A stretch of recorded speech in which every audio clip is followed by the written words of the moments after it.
Hello everyone, lovers of medieval history. Today's video is for you. You'll see the strategies used by medieval women to captivate their men. Grab some popcorn and stay tuned until the end because these tips might come in handy. Subscribe to the channel and help us grow further.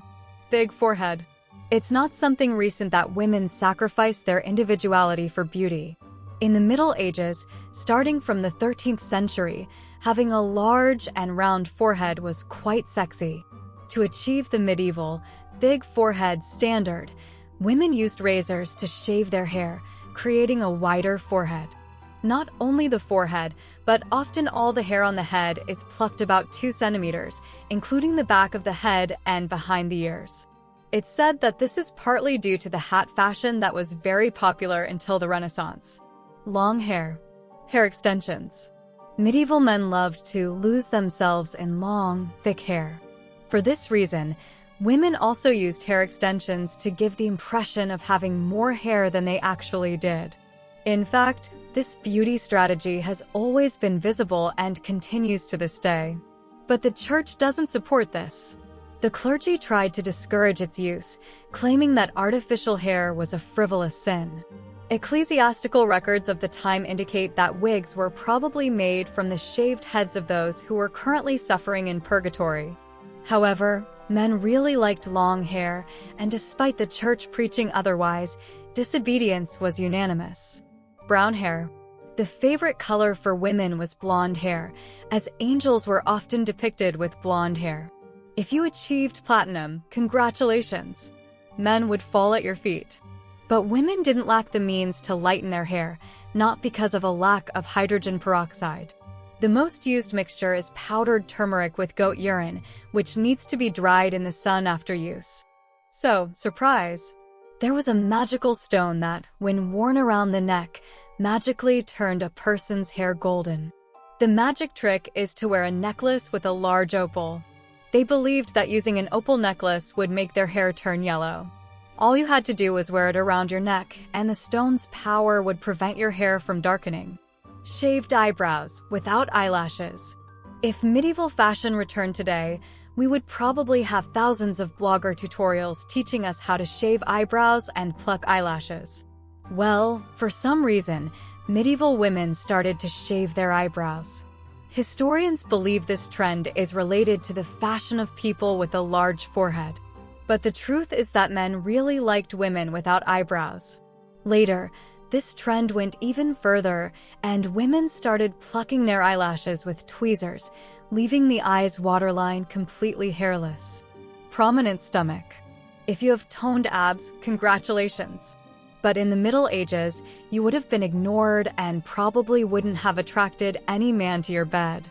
This is because the beauty standards at the end of the Middle Ages demanded that women have a prominent stomach. Furthermore, the outline of your ribs should not be visible, even when lying down. A flat stomach and protruding ribs indicated that you didn't have enough food, were very poor, or were sick. So, be proud of your little belly and extra kilos. In the Middle Ages, you could attract a handsome warrior to your bed. Tight breasts. To look even more exotic, women wrapped their breasts with strips of fabric or leather called band. These wraps further reduced the size of the breasts and made women socially acceptable. Although they attracted a lot of male attention, loose and ample breasts were a characteristic of prostitutes. When a woman got married, she had to bind her breasts, which also improved her posture. No visible marks. For some reason, skin was very important in the Middle Ages, not only because women did everything to have clear skin, but also because birthmarks were not well received in Christian society. The presence of freckles, moles, or birthmarks was considered a sign of witchcraft. They were marks left behind by sins of the flesh with the devil. It was believed that each mark on the body showed that you were different, and in the Middle Ages, being different meant something bad. However, freckles are the most common identifying mark in women and certainly indicate a romantic relationship with the devil. So, my friend, if you want to invite a medieval man to bed, it's better that you don't have moles on your body or freckles on your face. Her bag under the skirt. Every woman knows that going 2 or 3 days without cleaning her private area can have disastrous consequences due to unpleasant body odor. From the 12th century onwards, women began to realize that when their bodies were perfumed, men became happier. As bathing was not recommended because it opened pores and allowed diseases to enter, women had to resort to other tricks.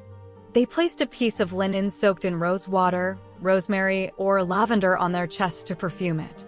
But the most common advice is to carry a small pouch under your clothes.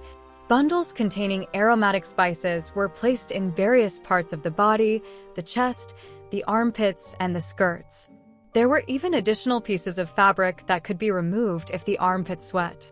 Fortunately, by the end of the Middle Ages, they discovered that the lack of bathing did not necessarily mean having an unpleasant odor. Don't forget to like this video and subscribe to the channel.